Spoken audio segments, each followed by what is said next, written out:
তো এখন এটা দুপুরের খাবারের জন্য রেডি হচ্ছে। আর এখনকার জন্য রান্না হচ্ছে মাছ ভাজছি আর লাউ কষাচ্ছি, কারণ লাউ দিয়ে রুই মাছ দিয়ে তরকারি রান্না হবে, লাউয়ের তরকারি। লাউ অলওয়েজ আমার one of my favourite vegetable. লাউ খেতে সেই মজা লাগে আমার। তোমাদের কার কার লাউ খেতে ভালো লাগে? অনেকে আছে লাউ খায় না বা অনেক সবজি খায় না। আমার এমন কোনো সবজি বা কোনো কিছু নিয়ে প্রবলেম নেই, আমি সব কিছুই প্রায় খাই, শুধুমাত্র বেগুন আর কচু বাদে এই দুটো আমার অ্যালার্জি, এর জন্য এই দুটো আমি খাই না, আর বাকি সব আমি খেতে পারি। আই লাভ ভেজিটেবলস, তার মধ্যে লাউ একটা। আর এখন শুধুমাত্র লাউ দিয়ে তরকারি রান্না করবো। ছোটো বলছিল যে এর মধ্যে আলু দিচ্ছি কিনা, আলু দিইনি, শুধুমাত্র লাউ দিয়েছি। লাউ এখন কষাচ্ছি, মাছ ভাজা হয়ে গেলে আর এটার মধ্যে একটুখানি মশলা টশলা দিয়ে ঝোল দিয়ে দেবো। সোমবার দেওয়ার আগে মাছ দিয়ে দেবো, তারপরে সোমবার দিয়ে দেবো, ব্যাস, ইজি পিসি।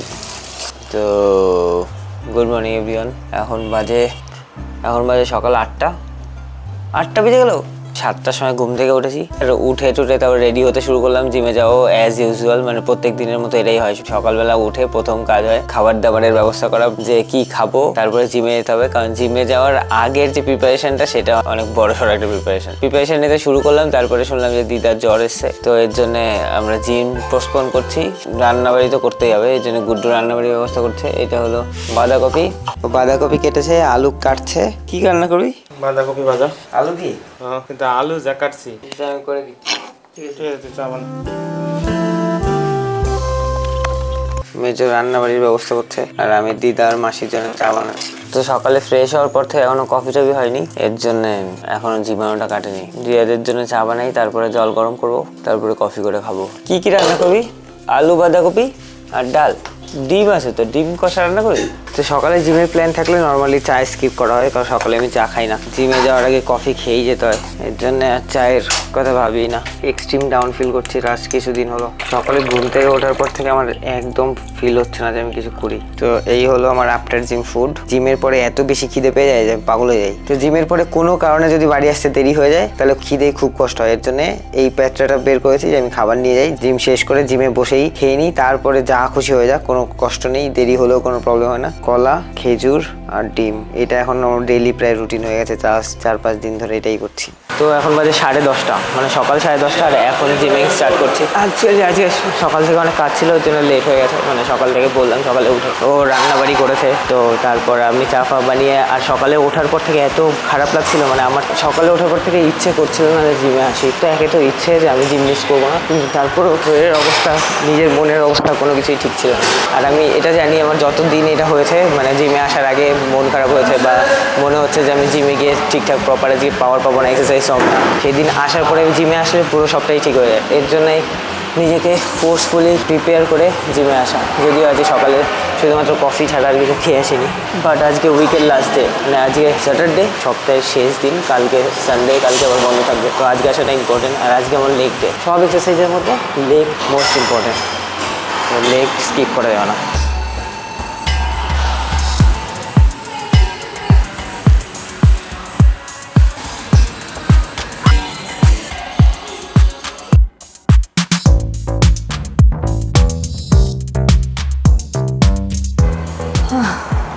তো যেদিন লেগ ডে থাকে, তো লেগ ডেটা হলো সব থেকে মোস্ট প্যাথেটিক ডে, আর এই দিন সব থেকে এক্সট্রিম কষ্ট হয়। আর আজকেই আমার সকালটা শুরু হয়েছে এত বাজেভাবে, মানে এত বাজে ভাইব দিয়ে, আর আমার জন্য নেগেটিভিটি খুব কষ্টকর। আমি এর জন্য সবসময় চেষ্টা করি যে কোনো নেগেটিভিটি থেকে নেগেটিভিটির অপোজিটটা ভেবে যাতে আমি পজিটিভ থাকতে পারি, সেটার জন্য। যাই হোক, I am having fun because জিমে সবাই খুব হেল্পফুল। তো সবাই মানে আমার লাস্ট লেভেল অব্দি পুশ করতে হেল্প করে, এটা সত্যি খুব মজার। মানে নিজের লাস্ট লেভেল অব্দি পুশ করা মানে সেই লেভেলে গিয়ে একটা আলাদা লেভেলের খুশি ফিল হয়, সেটা আজকে ফিল হচ্ছে। It's going so far so good. বাড়ি থেকে মনে হচ্ছিল যে হয়তো গিয়ে আমি বসেই থাকবো, এক্সারসাইজ করবো না, কিন্তু এখানে আসলে সেটা কখনোই সম্ভব হয় না। That's all, I am trying my best.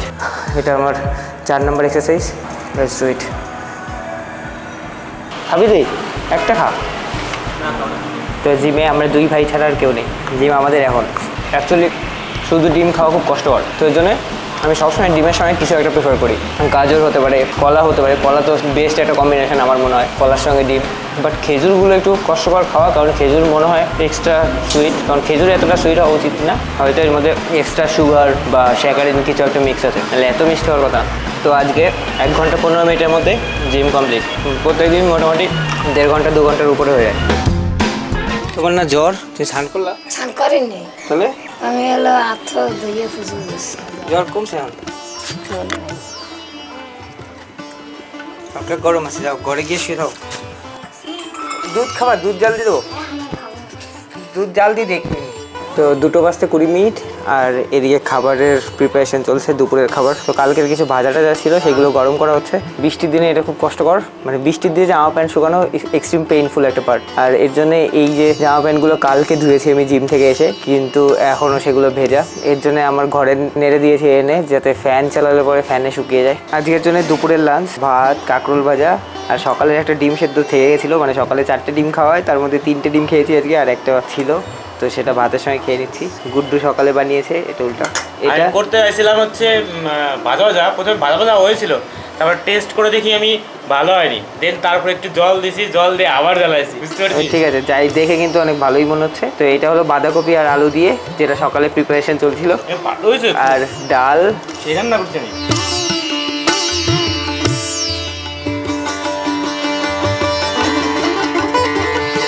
আমি সকাল থেকেই বলছিলাম যে আজকের দিনটা শুরুই হয়েছে নেগেটিভ ভাইব দিয়ে। আর এটা আজকের প্রথম না, মানে এর আগেও অনেকবার আমি এরকম স্টেট দিয়ে সাফার করেছি। আমি অনেক ভিডিওতে অনেকবার মেনশন করেছি আমার ওভার থিঙ্কার, আমি কখনো সুস্থ থাকি না। একমাত্র ঘুমানো ছাড়া প্রত্যেক সময় আমার মাথার মধ্যে কিছু না কিছু চলতেই থাকে।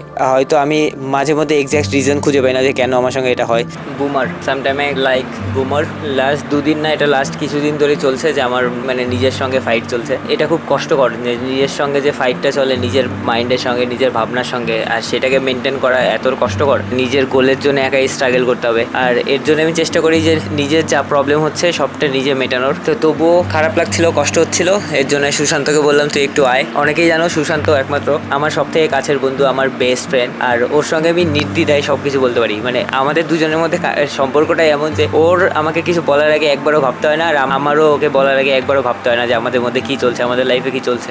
দুজনের লাইফের সম্বন্ধে যতটা জানি, হয়তো এর থেকে বেশি হয়তো কেউ জানে না। তো যাই হোক, সুশান্ত এসছে, ওরও অফিস নেই আজকে, অফিস ছুটি, এর জন্য ও এসছে। আমি এডিট করছিলাম, ও আসলো, তারপরে দুজন কথাবার্তা বলতে শুরু করেছি। যাই হোক, সব ঠিক হয়ে যাবে, সময়ের সঙ্গে সব ঠিক হয়ে যায়। আর সব কিছু চেঞ্জ হতে বাধ্য, প্রত্যেকটা জিনিস। ভালো জিনিসের সঙ্গে খারাপ জিনিস আসবেই, খারাপ জিনিসগুলোকে পার করতেই হয়, আর সেটাই সব থেকে ইম্পর্ট্যান্ট একটা পার্ট। আর সেটা পার করার পরেই ভালো, আর আবার নতুন কোনো ভালো জিনিস আছে, আর সেটারই চেষ্টা চলছে। ভালো থাকো সবাই। আজকের ভিডিওটা এই অবধি, পরবর্তী ভিডিওতে দেখা হচ্ছে। আমি জানি আজকের ভিডিওটা তেমন কিছুই ছিল না, অনেক শর্ট অ্যান্ড সিম্পল একটা ভিডিও। মানে আমি জানি হয়তো সেই লেভেলের ভালো কন্টেন্ট আসছে না, বা আমার ডেইলি লাইফের মধ্যে সেমন কোনো ইন্টারেস্টিং কিছু নেই, কিন্তু আমার চেষ্টা একটাই, সেটা হলো কনসিস্টেন্সি মেনটেন করা, কনস্ট্যান্টলি শ্যুট কন্টিনিউ করা। কারণ একটা সময় সব ঠিক হয়ে যাবে। আমি যদি আজকে খারাপ লাগছে বলে আমি শ্যুট করা বন্ধ করে দিই, বা ব্লগ বানানো বন্ধ করে দিই, বা আমার কাজ করা বন্ধ করে দিই, তাহলে একটা সময় কি হবে যে আমার আবার সেখানে ফিরতে হলে আলাদা রকম একটা স্ট্রাগল করতে হবে। তো তার জন্যে যত যাই হয়ে যাক, নিজের কাজের উপর কনস্ট্যান্ট থাকা, আর নিজের জিনিসটা নিজে যেটা করছি সেটাকে কন্টিনিউ করাটাই সব থেকে ইম্পর্ট্যান্ট পার্ট, আর সেটাই আমি চেষ্টা করছি। সবাইকে অনেক ধন্যবাদ এত ভালোবাসা দেওয়ার জন্য, এত ভালোবাসার জন্য। আমি সত্যি তোমাদের উপর অনেক কৃতজ্ঞ, অনেক অ্যাপ্রিসিয়েট করি সবাইকে, প্রত্যেকটা মানুষকে যারা আমার ভিডিওতে কমেন্ট করছো। ভালো থাকো সবাই, আর এটাই চাওয়ার, সবার সারা দিনটা খুব ভালোভাবে শুরু হোক, আর দিনটা শেষ হোক খুব ভালোভাবে। আমারও সেটা হয়তো আজকে খারাপ হচ্ছে, বা কালকে সেটা ঠিক হয়ে যাবে, এটা হতে বাধ্য। সেই আশাতে আজকের ভিডিও এই অবধি। ভালো থাকো সবাই, tata and I love you, take care, by.